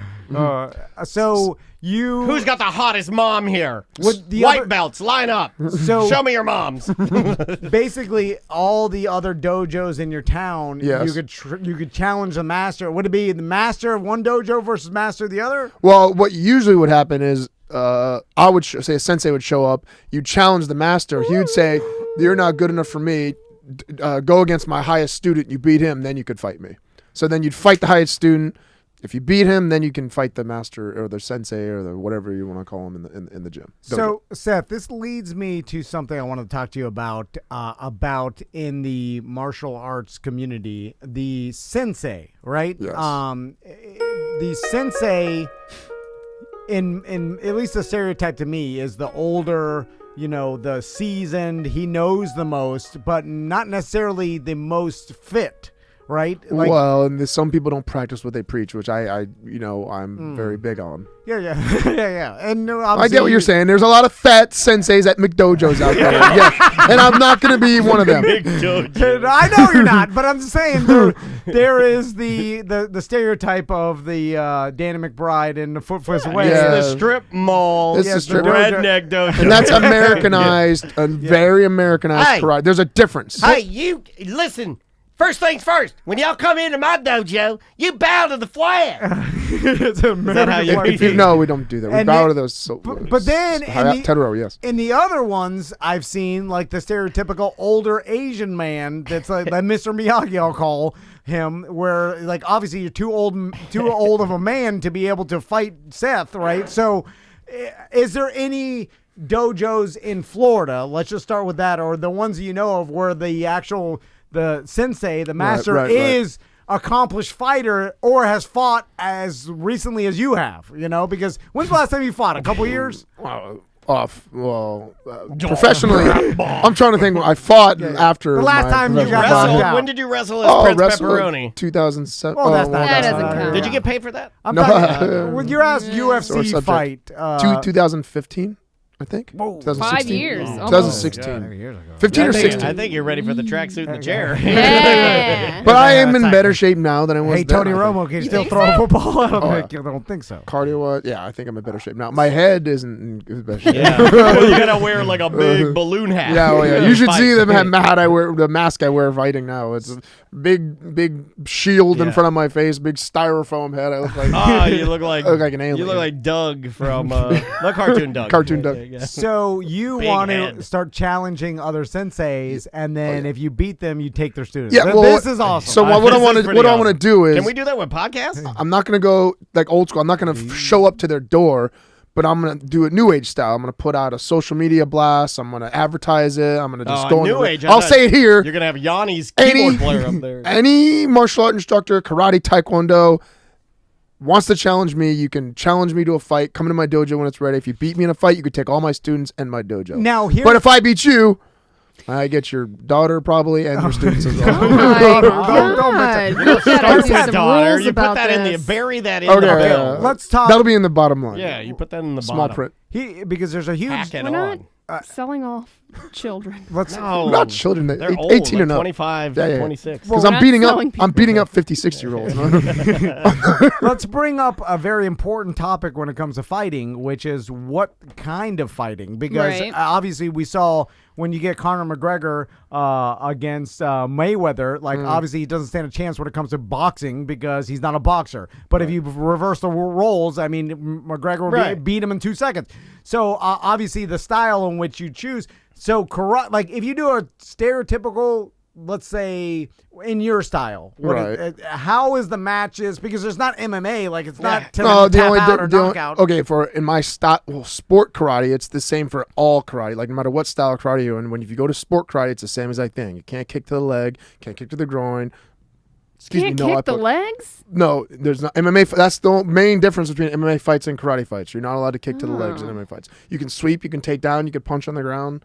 Everything else is okay. You can't go to the ground. Once you hit the ground, it stops. Why can't you kick to the leg? Yeah. Just for danger reason. I got don't want to injure the opponent. It's more. It's a more safe way of doing it. So you can sweep the leg.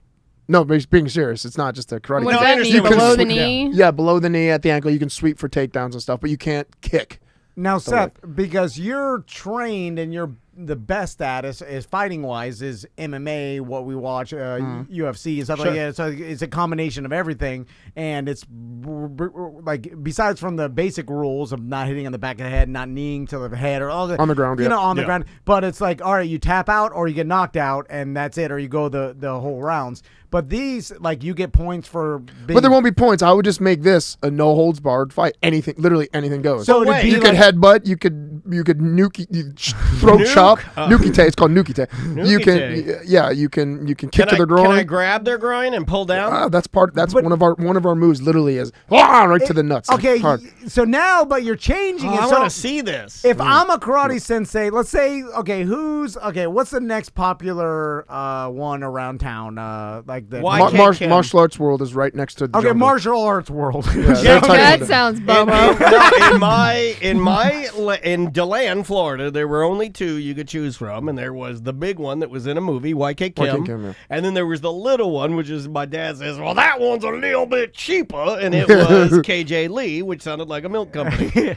And guess which one I went to? The Korean milk company. Guess which one I went to? Oh. So the cheaper one. Martial arts world, what is their discipline? They are Taekwondo. Taekwondo. All right. So what if that sensei says, well, it's unfair if we go mixed martial arts. I'm a Taekwondo master. That's just Scrabble. What if we just do Taekwondo karate rules, tournament rules? What are those? Could you beat him in that? Because now you're... Yeah. Okay.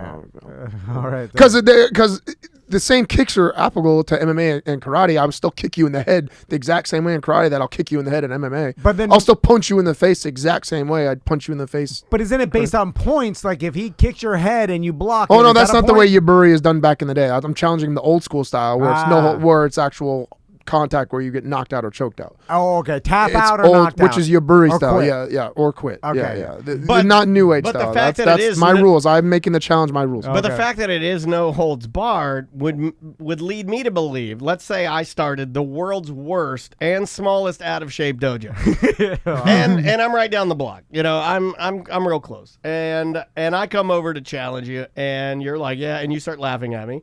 And then we start going, and you're getting ready to kill me, and I just pull out a knife, and I just start fast stabbing you. Oh, well, then screwed. Because it's no holds barred, right? Yeah, well, then I'll have my weapons, too, though. I just think there should be some assembly of, there should be, I'm kind of with Tom. We don't want to see you get murdered. So let's... Okay, no weapons. Okay. Or tasers. But you can't pick things up off the ground. No. Well, maybe halfway through, we'll have each student throw a weapon of their choosing, and we have to grab it, and... I feel like it's going to be two middle-aged men, one a little bit younger and a lot better looking and in shape, bashing each other with desk chairs and tearing apart a dojo. So, you know what I mean? Okay, this is how little I know about martial arts and karate and that stuff. I think you should start taking it with your sons. So, Seth, could you send me photos? Yes, you need to do that for sure. Could you easily beat a person like Bruce Lee in his prime in this style fight?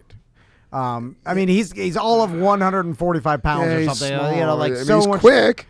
Yeah. But is this like points or contact? In your say Bruce Lee in his prime was the dojo next door. Could you beat him in this fight just because of size? Yes, just for size alone. Yeah. Well, plus he doesn't know any ground stuff. So what about not much. Big Fat Seagal in his prime?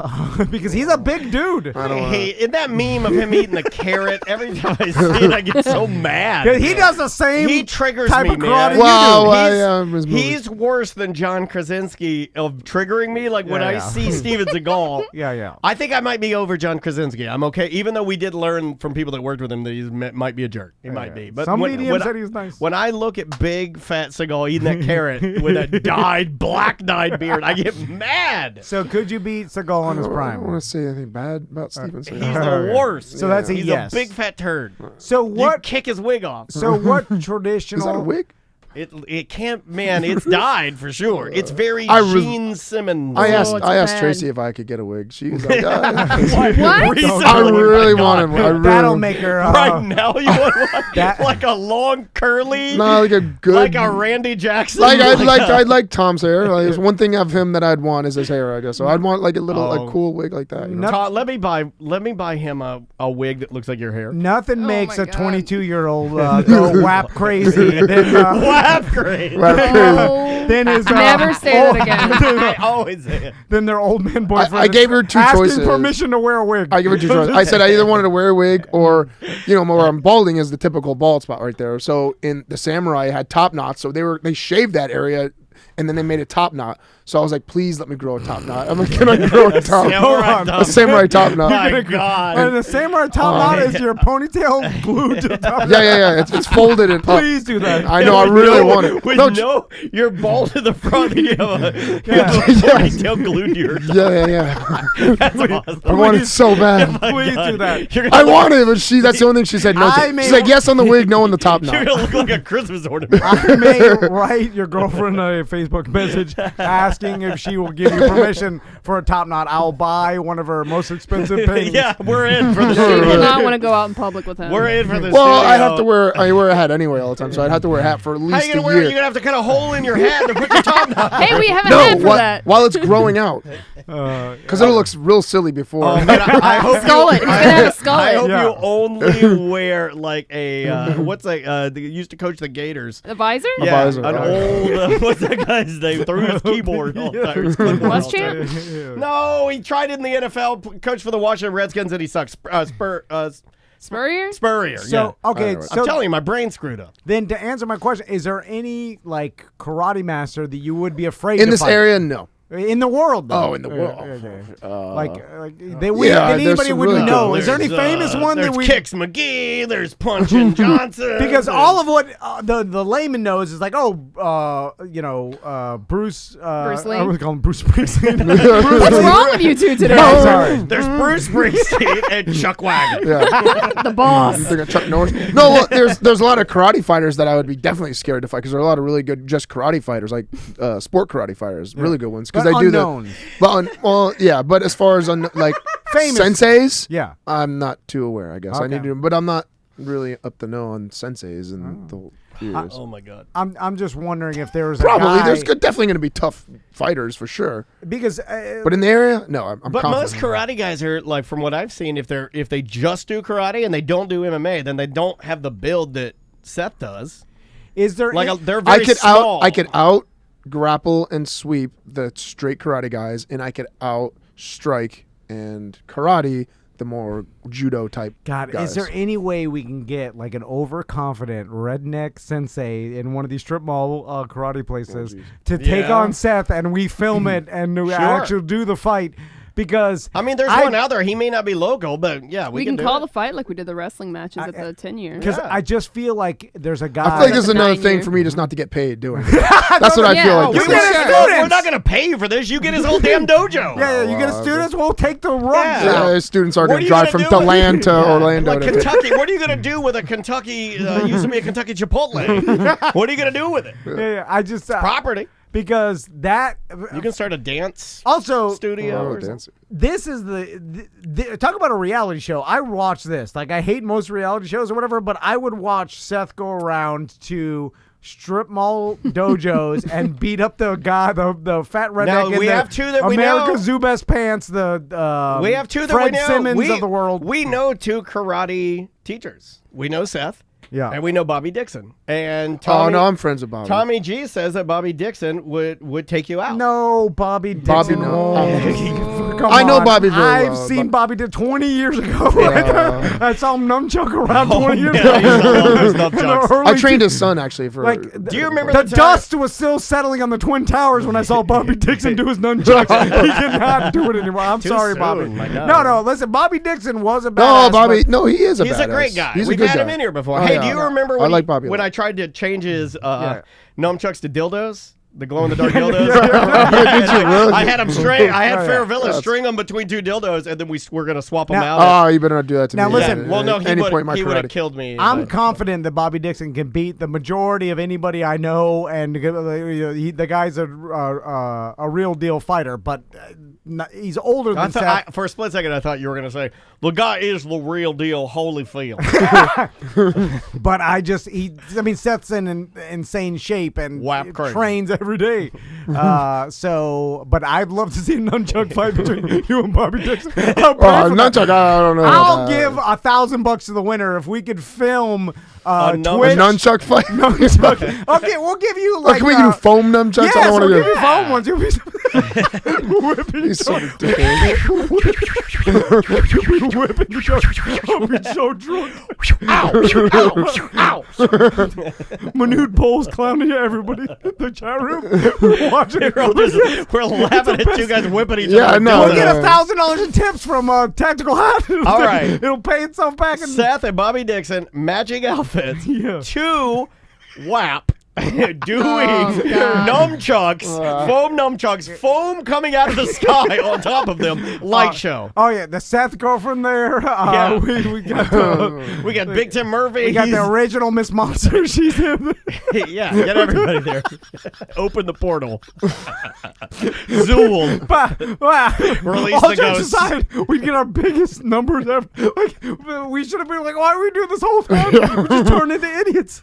You make the most money. I'm in jail 2 years later, gambling problem. Did you I don't think it's gonna take that long. Did you watch the documentary? Not yet. Yeah, I Not yet. watched We'll it talk last about night. it. Anyway, so I mean, this is an easy call out for you because there's not one person that you even know of that Now can beat you. let me put this out there. I respect every single martial art, except it for sounds the like it. Italian guy on the chair. No. Except for that. There's martial not but one- any martial arts, of course, I respect them. And the fact that you said you could easily beat all of them, Well, ultimate sign of respect. That's- Well, it's gotta have I confidence. respect them, Yeah. but I'm confident that I would be able to. I mean, I respect everybody on the show, but I am the best. Is that what you're saying? You wanted the best. Yeah. You're one of the best.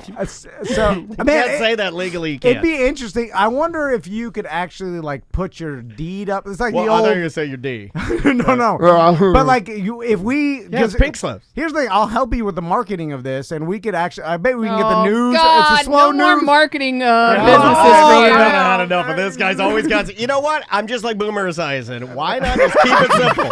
Why not just stick to the show? I told you to watch Why this. not just stick to the show? He's always got. He's got a cologne. Oh, He's great. got a clothing. Now I line. can't wait to watch this documentary. it is kind of frowned upon now too. So I mean, I don't want.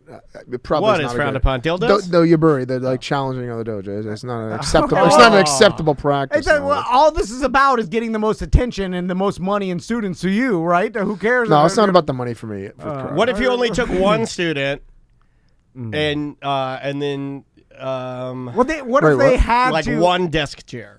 Oh, I see. What if? I want your clock, Yeah, you get to pick just a couple You of get to pick effects. a couple items. and Yeah, the front desk person has to work for me for the first month for free. Exactly. Yeah. What are you eating back there? What, you got Chick-fil-A? I'll take that Chick-fil-A. Yeah, you take all their shirts. You take that mannequin that's always the that's right, training Oh, you take mannequin. all their trophies and you smash them in the street. That I would do. Yeah. You should be able to kick one of their trophies in half Yeah. if you beat them. Like and you put it on the news. I'll for sure we get Jason Guy to come up report on Yeah. that. Slow news time. Hey, it's me, Jason Guy. I'm like Jimmy Fallon. And then we put it out there, and then we'll do live on Twitch. Oh, we're gonna put our hand in there. Yeah. And then I'll play some fart sound effects. Tom will laugh. Yeah. Sam will roll her eyes. You're beating up an old Butler gets a day off. Japanese man, and then people are like, "Oh my God, the atrocity!" and then you pull his pants down. That's when we cut. Yeah. Then you You kick pull his his pants trophy down, in and half. then with sound effects, and his pants go down. Yeah. I saw you kick a baseball bat in half. I'm you- pretty sure you could kick an old man's leg in Punch half. him in the head, and I'll play the. He's dazed.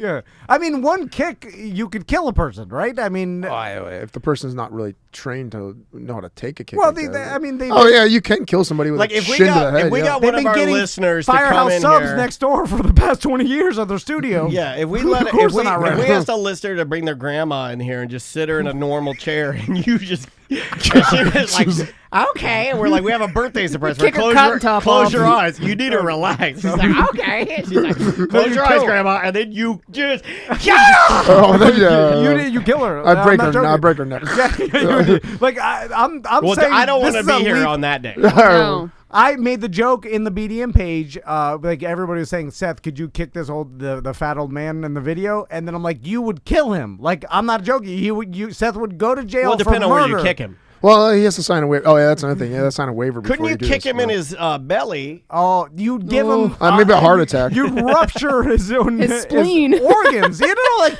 I'm saying, if you have the power to kick a baseball bat in half, then you would kill a fat old man with any kick. The ghost of Manute Bull in our Twitch chat room, twitch.tv/Tom and Dan Live, says, I'll volunteer my grandma if you roundhouse kick her piece of sucking candy out of her mouth. There you go.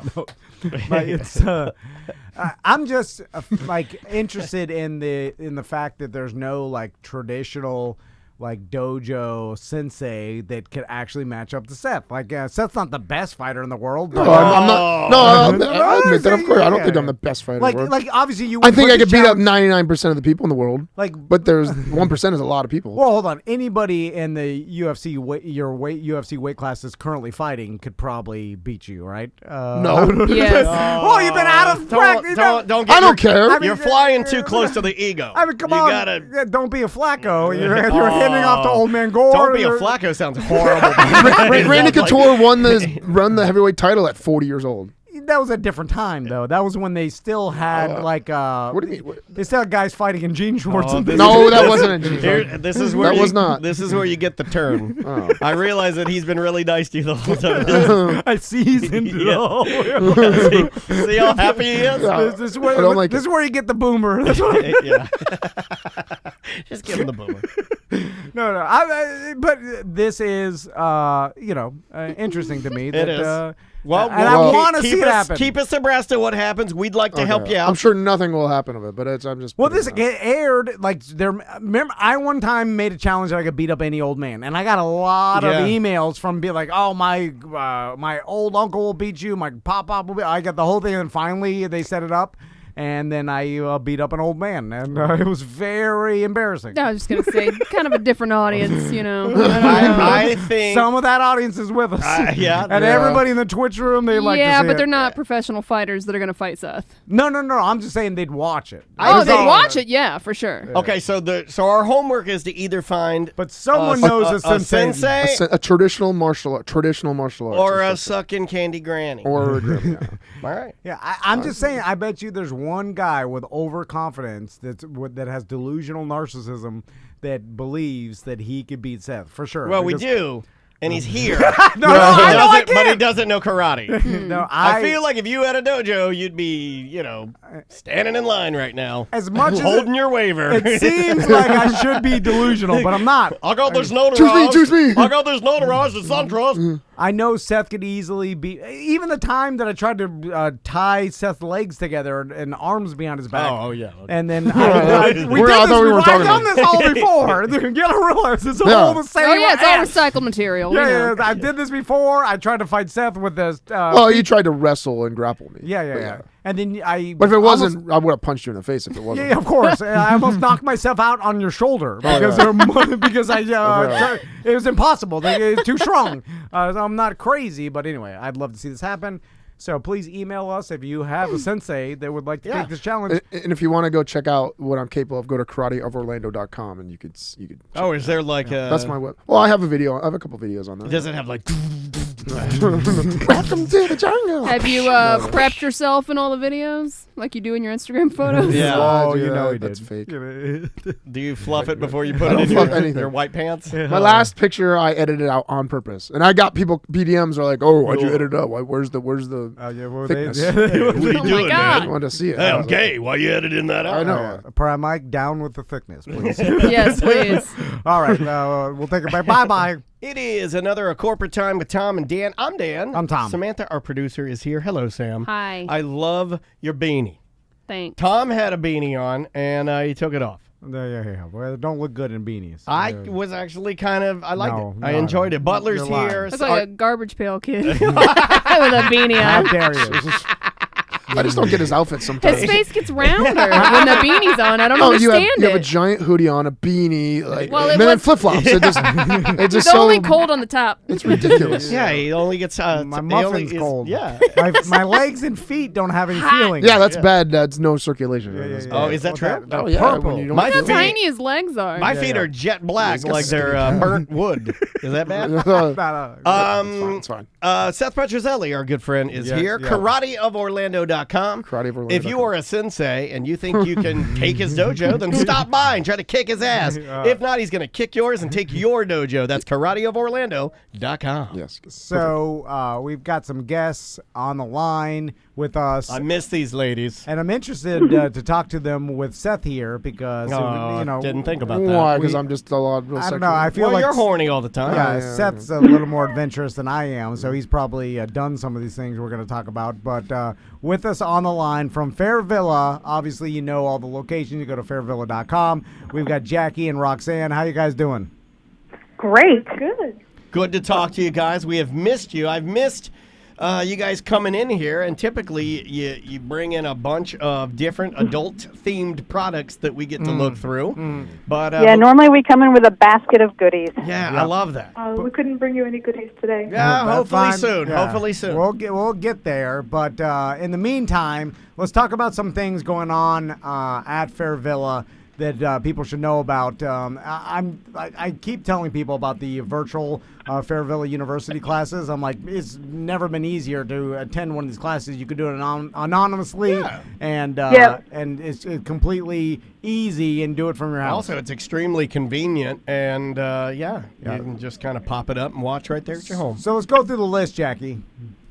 All right.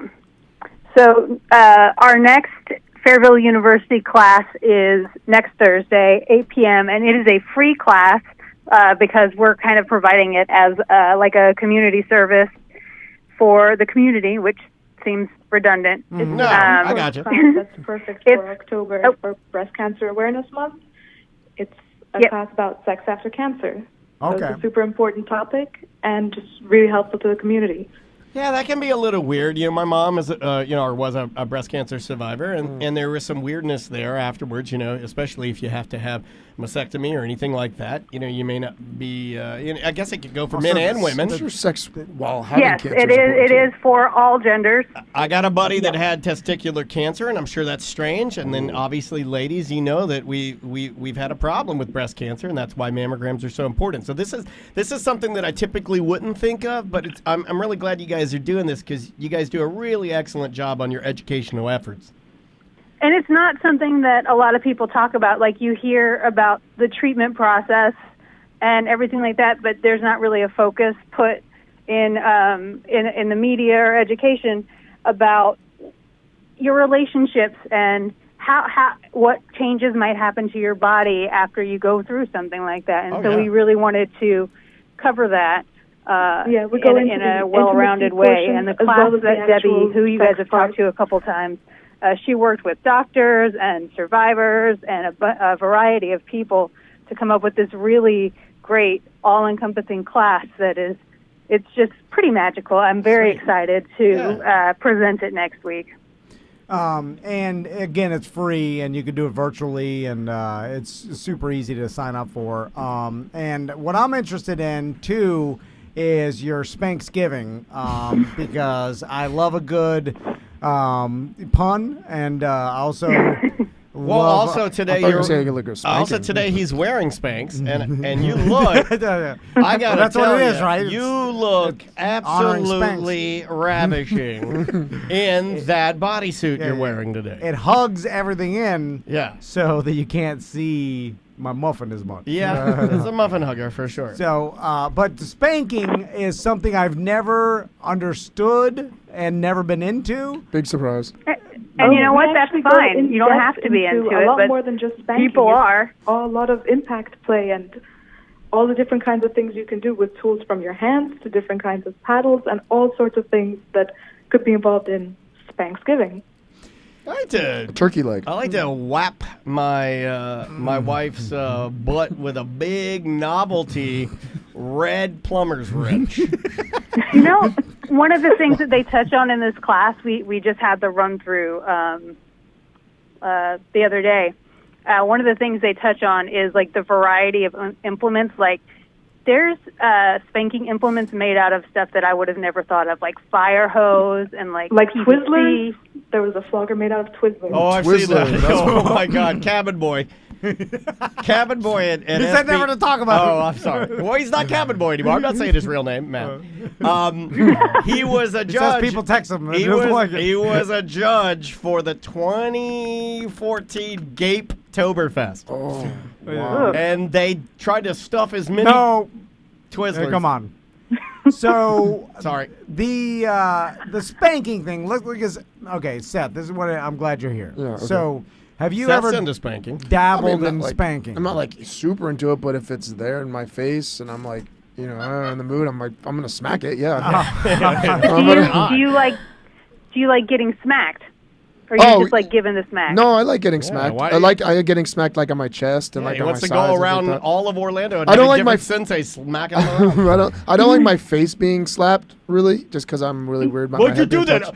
touched. I'm not stupid! But I like my chest and my legs, my butt. No, yeah, of course I like being smacked. Never call me stupid. I think, okay, Jackie, Roxanne, explain to me this, because I think I figured out the pain portion of all this when I was at the beach this past weekend, right? Oh, kinky beach trip with your sons? I've seen these videos too. Hey, boys, gotta find some crabs. And honestly, it stuck into my mind because I was like, oh, maybe this is the allure of all this pain and pleasure. So it started raining and we hid or basically pushed all our beach chairs underneath the walkway, the wooden walkway. And to ride out the rain, right? But there's a bunch of other people. So finger blasted under a bridge. No, what is my happening? God, man. No, I wait for it. You're 40 years old. No. You don't do that. So Jesus Christ, what are you in the movie theater? But because of COVID, everybody took the good spots, and then we had to go in the one that was like super short. It was only like 4 feet from the sand to the roof of the walkway. So he pushed the chair, and then I got in the chair, and then when I went to go sit down, because the beach chair was low to the ground, I hit the back of my head on one of the wooden posts. Yeah, like the support structure. And you number 4'd your pants. No, but I hit my head so hard, like I really put all my force in, like gung, and it was a solid post, and I hit it like I'm a woman now. And it was so much pain that I was like, ah! And then all of a sudden I had this euphoria. Oh, I got a boner. I think I got a beach boner. No, where I had this euphoria feeling that almost was close to like sex. So sex with your wife is as good as hitting your head into a bridge. You might be into sexual asphyxiation. We get got that lightheadedness. We got a real Michael Hutchins here, ladies. Concussion. It definitely was a concussion. But it was pain that felt good and like pleasurable, and I was like, "Whoa, maybe this is it." So you want me maybe to come maybe that's the spot though. Maybe you have to bend over and back of your head, just hit the back. You want me to come over to your house and hit you in the back of the head while you're riding your wife? So bend over, have your wife peg you, and I'll punch you in the back of the head. Tom, do you have any tattoos? Like, anybody, if you have a tattoo, I got a similar euphoria rush after, and I liken it to that. When I have tattoos, and it was painful, but it wasn't. I got a tattoo boner. no, but it never did, because it was just like irritating pain. And it wasn't extreme pain. Is it still sore, that spot? I had like the egg. Let me hit the egg. I bet I can react. Yeah, that's what I'm saying. So my tattoos are a special kind of like scratchy pain. It's like a cat is scratching you over and over again. It can be like an annoying pain. Yeah. This but is more like different people like different kinds of pain. So we definitely go into like all the different kinds of pain you can explore and enjoy. Because some people really get euphoric from getting tattooed as well. I like the long-term mental pain. It's very scratchy. I like to be gaslit for about 20 years, and then eventually the truth revealed, and then my whole life's a lie. That's what I like. So what I'm getting to is like maybe if someone spanked me with a bridge extremely hard in the butt or the back or someplace where it'd be like like doing something extreme, that's where I'd get the euphoria. With the extreme pain, and maybe I haven't tried that. All I'm just saying is try it out. Well, let's try it. Let me kick you in the leg really hard. Why do you want to get him horny? That's a goal of mine. It's been my goal. Oh, I didn't know that. It's been my goal since I've been coming here. So now it all makes sense. Right. Now, the Spanksgiving is close to Thanksgiving, obviously. Wow. Good job, buddy. But let's talk about Halloween, because it's around the corner, and I know Fairvilla has all the best costumes, and especially if you want to go any close to sexy. It's go time. You got to go to my famous outfit from after the Kimbo fight came from Fairvilla. Well, we figured this year a lot of people are going to be staying in for Halloween, so we really upped the sexy factor because you can wear stuff at home that you can't wear out and feel somewhat comfortable. That's true. Yeah. So, you can pull out your squirrel tail, Tom. If you've looked at our Instagram stories or our Facebook stories, we've been doing like a little hot or not voting contest every day with a bunch of different costumes that we're featuring. This week is sexy, so we've got a lot of sexy costumes up on our Instagram stories. And Roxanne helped me come up with a customer costume contest, and I'll let you explain that part, Roxanne. Nice. So basically, after we give you all the great ideas for costumes that you can get, because there's sexy, there's cute, there's all kinds of costumes. So last of October, we want to see everybody else's costumes. We want to see what kind of sexy outfits you get dressed up in. And when we pick the best outfit, we're giving you a chance to win a $50 gift card. Oh, nice. We want to see all your outfits, and we want to be able to feature everybody's great creativity on our Instagram and on our Facebook. Do you guys want to see mine? Hashtag from Fairvilla. From Fairvilla. Yes. Oh, that's the famous picture. This is from Fairvilla. The hashtag is actually Fairvilla Halloween 2020, and we're gonna start looking at your costumes in earnest on Saturday and announce a winner next week. Okay, I love it. So it's Fairvilla Halloween 2020. That's your hashtag. Yes. Use that, and then you could quite possibly win a $50 gift card to Fairvilla Megastore. And if you look up, then you could come shopping with us. I love it. If you want to see Seth's costume from Fairvilla, just look up any MMA bully blog because they put it out there crazy to bully Seth. They're like, this guy won against Kimbo. They get him good. This one was found by typing in Seth Petrozelli gay. It was the second picture that pops up. Yeah, because people are dumb. What is that considered? What's your costume? I went as an S&M person, like a dominating. Yeah, he's got like a vinyl. I had those are nipple clamps. I had nipple clamps on, and oh wow. Yeah, and he's got like a whole vinyl skirt and a vinyl. That thing was legit. Extremely homophobic commentary on this. It's pretty cool. I mean, like a hole cut out on the side, like a leather. Great costume. Yeah, it's a great costume. It's just I mean, you should enter the contest. I'll retag it. I'll just pretend it's this year. I'll just grow here. Enter the contest so we can feature you. There you go. And we just threw it in the chat room so everybody can see it. And Jackie, awesome. What are some other things that Fairvilla has going on?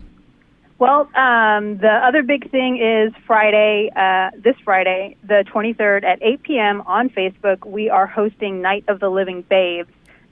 We are sponsoring a burlesque and drag show online with Blacklist Babes Cabaret.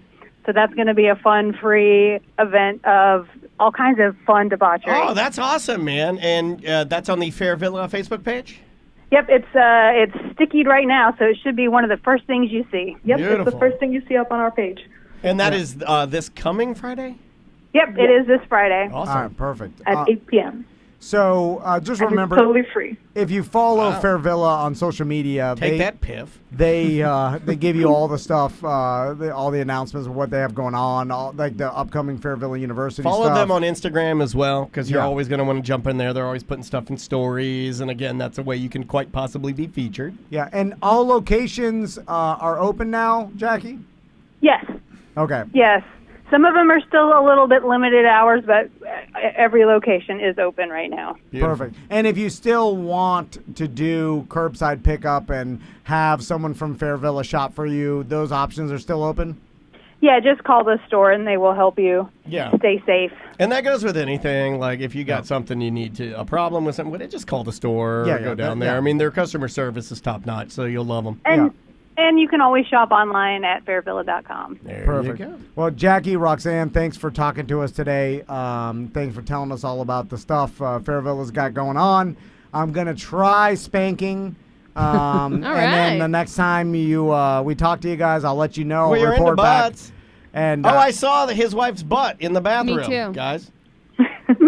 The sexy photos that she Soapy has. butt. It looks great. It's really great. This guy's definitely he's gonna do you proud with this spanking. I promise. Yeah, I brought my business partner and one of my employees to come look at a metal framed picture of Etching my of your wife's ass. nude ass that she has hanging in her bathroom with a chandelier over it. So everything's normal over here. we're all fine. I also super want to point out fancy. before we go that we have a bunch of dog bones still left at the store. Yes. That the listeners can get for free with any purchase. So you just got to buy some, and then you'll get some exclusive Tom and Dan merch that is limited. We'll never have it again because it was really just a one-off thing. Yeah, these are and the dog bones are yummy. Yeah, they're good candy. They're super cute. They look They're adorable. they're little D's. Yeah, it's in a tiny gumball machine. It's little D's. We'll get Seth one to put in his gym. You should swing by there. I don't know. Yeah, put it up I used to front. go to Fairville all the time. Yeah. Honestly, I just haven't come from COVID. So Take your. You should go by there with your girl and get her a little candy machine. we do need a new toy. I know what you mean. And we specifically, this actually The took a dog ate while because we ordered small Tom and Dan Little branding stickers. They're on each of the gumball machines, and every gumball machine has a bunch of candy D's in there. Great for your office or your at-home Gag office. gifts for Christmas. Tell your kids it's dog bones. You heard the story. You'll laugh and laugh. But you can get one for free. Just go by Fairvilla, say you're a Tom and Dan listener, and with every purchase, you could ask for one. Indeed. So. Yep, and we still have some campaign signs, too. Okay, cool. Perfect. Van Dennis 2020. At the OBT location and the Cape Canaveral location. So we got some Brevard signs. Oh, cool. Oh, that's really cool. That's good to know. We'll let some of our listeners in that area know. Well, guys, thank you so much for the time. We appreciate it. Continue to stay safe, and we'll talk to you very soon. Thank you. See you guys See ya. later. We're having a That was tiny rough. problem of the talking at the same time. Yeah, it's okay. That's fine. We're still working it all out. With all the new things we have to do because of COVID, it takes some time to get everybody. It's not easy when you're on the other end if you're not used to being on the radio. Right. When one person And she talks was to notice. a new girl. Roxanne is new, so Yeah. she probably just wasn't used to it. I just want to make sure everyone knows that Night at the Living Babes is tonight, Friday. Yes. October 25th. This is not aired next tonight. Friday. So right after the show. Yes. You can turn it on. I hope I don't have a challenge that day. What challenge? Not a karate challenge. I do fights Friday nights. Can't watch burlesque. Got to beat up an old man. All right. We'll take a bow. Bye-bye.